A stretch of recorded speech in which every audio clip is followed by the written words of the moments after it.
West Bengal. Bengal Chief Minister Mamata Banerjee launched a sharp attack on Union Home Minister Amit Shah, accusing him of behaving like the acting Prime Minister. Drawing a historical parallel, Mamata compared Shah to Mir Jafar, who betrayed Nawab Siraj-ud-Daulah during the Battle of Plassey, warning that Shah may one day betray Modi in a similar way. Mamata Banerjee is attacking BJP, accusing the Home Minister Amit Shah of behaving like an acting Prime Minister. The Chief Minister also questioning the timing and intent of the ongoing special intensive revision of voter rolls. The BJP hitting back, accusing Mamata Banerjee of misleading the public on the NRC in the past and politicizing the exercise ahead of the elections.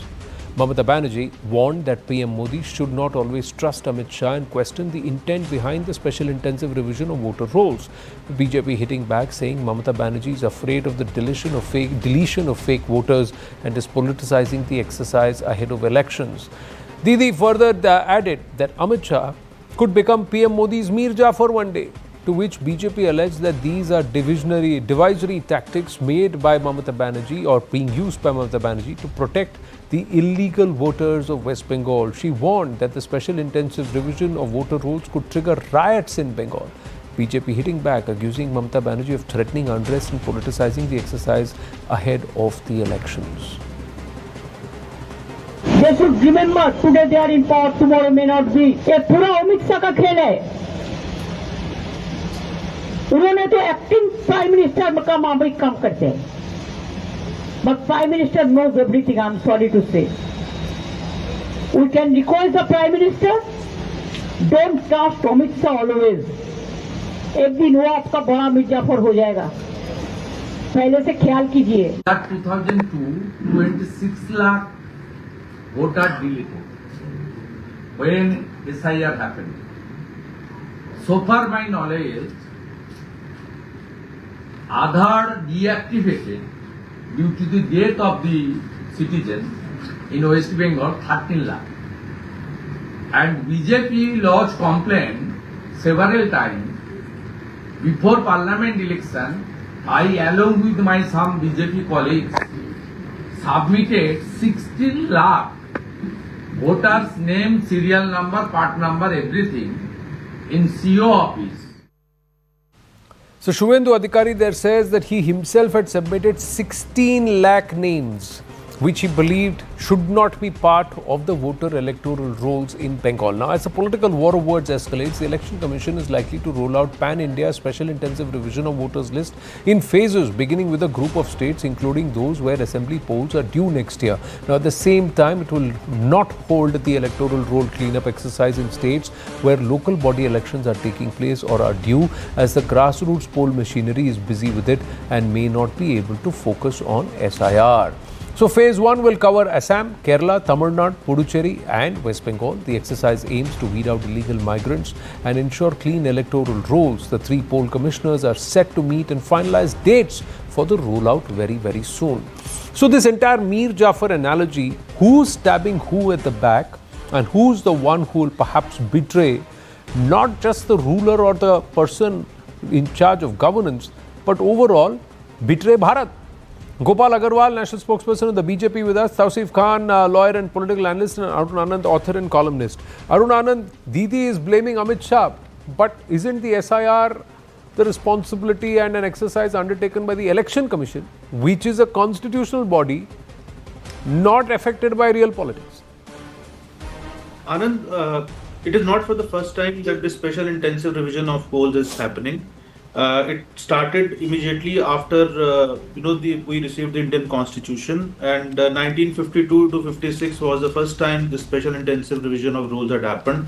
And since then, I think there are about it has happened 14 times. So one is that it's a regular basically exercise. Another thing is that saying that there is a particular time at which this thing is being done. Now India is a country of elections. Every year you have elections for some states. So until we get one nation, one election, this is going to continue. So next year, if you would do it, then you will also face the same problem. And generally, what happens is that after there is a pattern to it. That after a decade, or after about 10 years, the special intensive revision of rules is carried out so that whatever corrections need to be made, they can be made. So the last one was done around 2004. So after that, now it is happening. So I think it's a I don't know why they are panicking, because there are ways and means. If you have a problem, you can go to the election commission. If you have a problem with the election commission, you can go to the court. They have gone to the court. The court has also not listened to them. So those who were complaining about SIR, I think it's a normal routine exercise, and everybody should welcome it. But why will there be riots then, Tausif? If Arun Anand believes it's a routine exercise, it's being undertaken after 22 years, why will there be riots? No, it is not a routine exercise. It's a very special exercise, special intensive review. Had it been the another review, which is SSR, I would have agreed that yes, that is a routine exercise. SIR comes under very special circumstances like delimitation, and delimitation has not been enforced. That is point number one. Secondly, why there will be riots? Yes, very valid question. And I'm giving you an example. The Chief Minister herself pointed out in the press conference yesterday, and there is an allegation against the junior Union Home Minister, Shantanu Thakur. And the Chief Minister herself pointed out yesterday that how can a Union Minister in a meeting say 1.5 crore voter names will be removed in Bengal? So BJP is preparing the voter list in which constituency how many voters have to be removed, and then under the garb of the process of SIR, Election Commission will put its stamp on it. Is this how it functions? Is this how we will get a fair election? No, this is called vote chori. And exactly what it the best way to call is vote chori. The plan and propaganda of BJP is to identify the constituency and include voters of NDA voters. And I'll give you an example. What happened in the Supreme Court when the draft list was presented? The ECI declared some people dead, and they were present in the Supreme Court as alive. Therefore, the question also remains over 89 lakh complaints filed in Bihar alone by Congress, which the ECI has not given an example. So what will happen? Each name that is deleted will have to be rechecked again. If even a single citizen his name is removed, then it goes against the basic tenets of the Constitution. No, single citizen, right? And single citizen, right? Why will there be riots? No, why is the Chief Minister of a state saying there will be riots if you conduct an intensive revision of the voter rolls? It's the same party which keeps saying that there is some gadbad in the electoral voter rolls. And then, no. So if there are no riots in Bihar, why will there be riots in Bengal? No. Why is she creating this entire fear-mongering of the exercise? Rather than saying, get your paperwork right, get your paper. Gopal Krishna Karwal. ECI coming with a preconceived notion. We have to understand. And how is it the responsibility of the Home Ministry, or where is the Home Ministry involved in an exercise being carried out by the Election Commission of India? So the junior Home Minister, junior Union Minister Shantanu Thakur have given the name as well.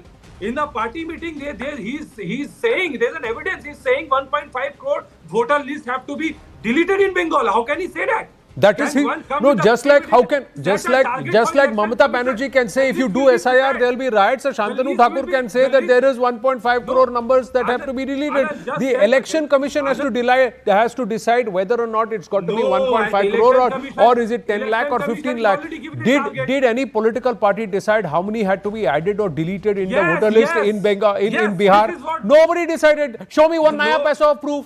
Nobody decided. Are 82 lakh people off the voter rolls? What are you saying? This one? Somebody can just file a complaint just for the sake of 21 lakh people have been added also onto the voter rolls after a review was done and after review was done. If the Election Commission didn't want to do it, why would it do it? Don't unnecessarily fearmonger. Mamata Banerjee can say whatever she wants as Chief Minister of Bengal. But another political party and another leader cannot make an allegation or saying that this is an estimation. This is an estimation. What are you saying, Tosi? 1 minute. Gopal Krishna. What hard evidence? What hard evidence that Mamata Banerjee have as Chief Minister and Home Minister of State that there will be riots because there is an intensive revision of the voter rolls? How is that responsible? What hard evidence does she have that Amit Shah is indeed a Mir Jafar and he is backstabbing the Prime Minister? What hard evidence? How can she say whatever she wants to say, but a Shantanu Thakur says something and you are making such a big show out of it? Gopal Krishna Agarwal. Gopal The Krishna issue is Agarwal. very clear. Anand, we have to understand that the issue is very No, clear. don't spread canards, The please. Indi Yes. Gadbandhan, yeah, the Indi Gadbandhan has seen its defeat. Let Gopal Krishna in Bihar. Agarwal speak. Yeah, the Let, Indi let Gopal Krishna Gadbandhan. Agarwal speak. I'll come back. Yeah, the Indi Gadbandhan has seen its defeat in Bihar. They have no issue about what people want there. They are going with false promises, and the thing is, they have been taking this campaign whether in Karnataka and other parts, but not a single proof has been given to the election commission. Rahul Gandhi and his all associates, they have been trying to undermine the democracy of the country. They are working in tandem with certain global forces which are not conducive to India's interest. Their statement at outside the country, their actions on the ground is to undermine democratic institutions of the country because they are successively losing one election after one election. Almost 90 elections have been lost continuously by Congress and their cronies, and then because they want to just continue their leadership in the party which has no right for their leadership continuity, they are creating this kind of narratives which is completely false. Election Commission has given ample opportunities to them to file complaint. They have not done. Give the proof. They have not done. They have been also filed cases with the Supreme Court. Their own. Now Mamata Banerjee, what they are doing? They want to create realistic situations in the country. Now Mamata Banerjee is talking about riots, Mir Jafar. All these comments are what? They have no relevance to the current status of our democratic process. They want to create chaos. Create chaos, or is it directly appeasement politics or communal politics, trying to send alarm signals and unnecessarily send the entire Muslim group of voters in Bengal into a state of panic? Is this not deliberate signaling that Mamata Banerjee is doing? We have about Gopal Krishna Agarwal ji. They are instigating people to create riot. They are not viewers and to our guests on the panel. Just segueing, because taking a leaf out of this, Amit Shah ji has just, Office of Amit Shah, Office of the Union Home Minister has just tweeted this a short while ago, just putting this out at Amit Shah's office, now saying, I'm reading this tweet, it's in Hindi. Azadi के बाद हुई जनगणनाओं में 1951 में हिंदू 84%, मुसलमान 9.8%, 9.8%. 1971 1971 Hindus 82%, Muslims 11%. 1991 Hindus 81%, Muslims 12.21%. 2011 Hindus 79%, Muslim 14.2%. And then he goes on to say, in Bharat currently, the Muslim population is 24.6%. In the last decade and a half, this percentage of Muslims has jumped by nearly 10%. This unscientific increase is a direct result of घुसपैठ or illegals in Bharat. This is what Amit Shah has said. Is this a direct signal towards the National Demography Mission and that getting really active to try and identify this? Because decade after decade, in fact, between 51 and 71, 20 years between 51 and 71, there is just a less than 2% increase. Between 71 and 91, there is again just 1.21% increase. Between 91 and 2011, another 20 years, there is a Muslim population increase of 2%. But between 2011 and 2025, the estimation, according to the Home Minister, is that the Muslim population is 24.6%, a nearly 11% jump. That's what he's saying. We'll pull out that tweet and put it out in a bit. But Arun Anand, big development this. I think you look at the demographic profile of West Bengal also, and I think a major contribution to this unscientific increase in the Muslim population has come from West Bengal. And even if you look at the South 24 Parganas and some of the other districts, the demographic profile has changed completely. According to 2011 census, there were 27% Muslim population in West Bengal, and currently there are broad estimates that it would be 33%. So this rapid growth in Muslim population, it is not purely an outcome of the indigenous, the locally homegrown Muslims. They are not the ones who are just adding to the numbers. There is surely a massive influx from outside, and we should look at it as a national problem. I think this parochial view about and doing petty politics in terms of making provocative statements that riots will happen. So I think probably they, as Gopalji was saying, this is precisely the reason that people are rejecting members of India Alliance time and again. And one last thing I want to mention. I'm sorry, I'm interrupting. I'm just going to request our team to just correct what's being put out. It's not Amit Shah's big national demography mission. It's a signal towards the national demography mission. And what he said are the numbers. And he said that the increase in the Muslim population is a result of infiltration from Bangladesh and Pakistan. That's also something that he has said. Yes, Arun Anand. I just want to make one more point. My fellow, with all due respect and with total humility, that one of my fellow panelists was saying that this special intensive revision polls, intensive revision of polls is linked to delimitation. I'm sorry, that is not the case. If you go to the Representation of People Act, it is not linked anyway to the delimitation. It can be ordered anytime. Election Commission has the discretion of doing that. And in 2003. In Bihar, the special intensive revision of polls had happened, and at that time technology was, we didn't have this kind of technology, and that was completed in 31 days. And now basically again, though there is technology, but the government or the election commission has still taken its time and has still spent 31 days in doing that. So I don't think it's linked to, yeah. Right. Thank you. I've run out of time, but this becomes a big headline and this will become a point of contention, because that's the allegation made by the Union Home Minister that in the last decade and a half, there's been a nearly 11% increase in the Muslim population. That's the estimation. And that's largely due to illegals entering Bharat from Bangladesh and Pakistan. On that note,